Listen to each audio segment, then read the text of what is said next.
কাজ শেষে বাসায় ফিরে দেখি দুই বউ ঝগড়া করছে। একজনের চুল আরেকজন টানতেছে। ওদের ঝগড়া দেখে নিজের মাথায় নিজে বাড়ি মারতে ইচ্ছে করছে। কেন আমি প্রথম বউ হেমার উপরে রাগ করে দ্বিতীয় বউ মালিনীকে বিয়ে করি। এখন দাঁড়িয়ে দাঁড়িয়ে ওদের ঝগড়া দেখা ছাড়া আর কোনো উপায় নাই। দুই বউ ঝগড়া এতটাই মগ্ন হয়ে আছে যে আমি দরজায় দাঁড়িয়ে তাও কেউ খেয়াল করলো না। অনেকক্ষণ পর ছোট বউ মালিনীর চোখ পড়লো আমার উপরে। সে বলল, জয় তুই এসেছিস। এই বলে আমার দিকে দৌড়ে এলো আর বলল, দেখ এই শয়তান বেটি কি করছে আমার চুল ছিঁড়ে। এই বলে আমায় জড়িয়ে ধরে হাউমাউ করে কান্না শুরু করলো। মালিনী আমার কলেজ ফ্রেন্ড ছিল, তাই আমাকে তুই করে ডাকে। আমাকে জড়িয়ে ধরতে দেখে এইবার বড় বউ হেমা আরো খেপে গেল। পিছন থেকে মালিনীর চুল ধরে টেনে মাটিতে ফেলে দিল আর চিৎকার করে বলল, বদমাইশ বেটি, তোর এত সাহস হলো কি করে আমার সামনে আমার জামাইরে জড়িয়ে ধরিস। এই বলে দুইজন এইবার মারামারি শুরু করলো। হেমা বিয়ের পর একদিন রাগ করে বাপের বাড়ি চলে যায়। আনতে গেলে বলে, আমি তোমার সাথে যাব না। তখন তারে বলি, না গেলে আরেক বিয়ে করব।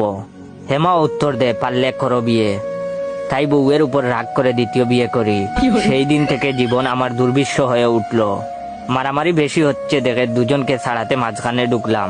দুজনকে দুদিক নিয়ে জিজ্ঞেস করলাম, কি হয়েছে, ঝগড়া কেন করছো? তখন হেমা বলল, শুনো, আমি তোমার প্রথম বউ, তাই আজকে থেকে তুমি আমার সাথে থাকবে। না হলে বউ থাকার পরও দ্বিতীয় বিয়ে করার অপরাধে জেলে পাঠাবো। এই কথা শুনে মালিনী বলে, আজকে থেকে তুই আমার সাথে থাকবি, না হলে আমিও পুলিশে দিয়ে দিব। একটা বউ থাকতে আমাকে ঠকিয়ে বিয়ে করার অপরাধে। এই বলে দুইজন দুদিকে চলে গেল। আমার তো মাথায় হাত, এইবার কার কাছে যাব। তাড়াতাড়ি করে পকেট থেকে মোবাইলটা বার করলাম আর বন্ধু আসাদকে কল দিলাম। সবকিছু বলার পর আসাদ পরামর্শ দিল আজকে বাড়িতেই না থাকতে। তাই বাসা থেকে বের হয়ে বন্ধুর বাসায় গেলাম। বন্ধু অনেক খাতির যত্ন নিল, প্রাণ ভরে রাতের খাবার খেলাম। তারপর ঘুমিয়ে পড়লাম বন্ধুর সাথে, ফোনটা বন্ধ করে, যাতে কেউ কল না দিতে পারে। সকাল 9টার দিকে কেউ এসে দরজা খোলার জন্য শোরগোল শুরু করলো। আসাদ সাহেব বাসায় আছেন? আসাদ চুপ কসলাতে কসলাতে বিছানা থেকে উঠলো। দরজা খুলতেই দেখলো পুলিশ এসেছে।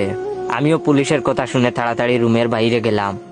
তখন পুলিশ বলল, আপনাদের মধ্যে জয় কে? পুলিশের প্রশ্নের উত্তর দিলাম, জি আমি। তখন আমাকে বলল, আপনাকে আমাদের সাথে থানায় যেতে হবে, বড় সাহেবের নির্দেশ। সঙ্গে আসাদকেও। থানায় পৌঁছে দেখি আমার দুই বউ বসে আছে। আমি চমকে উঠলাম ওদের দেখে। জিজ্ঞেস করলাম, তোমরা এখানে কেন? তখন থানার ওসি বলে, তারা দুজন এখানে কি করতে তা আমি বলছি। এই বলে ওসি সাহেব আমার গালে একটা চড় বসিয়ে দিল। মনে হচ্ছে ডান পাশের সবগুলা দাঁত নড়ে চড়ে উঠলো। আমাকে চড় মারছে দেখে বন্ধু আসাদ রেগে মেগে ছুটে আসলো আর বলল, কি ব্যাপার, আপনি আমার বন্ধুকে মারলেন কেন? এই বলতে না বলতে বন্ধু আসাদের গালেও একটা বসে গেল চড়। বন্ধু এইবার মাথা ঘুরে মাটিতে পড়ে গেল। তখন ওসি সাহেব বললেন, এক তো দুই বিয়ে করে, আবার দুই বউ একই বাসায় রেখে বন্ধুর সাথে আড্ডা মারে। দুইটাকে জেলে বড় আর ইচ্ছে মতো লাঠি পিটা করো। তারপর 2 ঘন্টা ধরে লাঠির বাড়ি খেয়ে জানতে পারলাম আমি কালকে বাসা থেকে আসার পর দু বউ আমাকে নিয়ে আবার ঝগড়া লাগে এবং ঝগড়া করতে করতে বাসায় আগুন লাগিয়েছে। আমাকে বারবার কল করেও কেউ কিছু জানাতে পারেনি, ফোন বন্ধ থাকায়। তাই পুলিশ আমাকে ধরে নিয়ে আসে। বিল্ডিং এর অন্য পরিবারগুলো আমার নামে মামলা করেন। ক্ষতিগ্রস্ত হয়েছে প্রায় সবাই, তাই ক্ষতিপূরণ হিসেবে 10 লাখ টাকা জরিমানা করে। এইটা জানার পর বন্ধু আসাদকে ইচ্ছে মতো পিটাতে লাগলাম।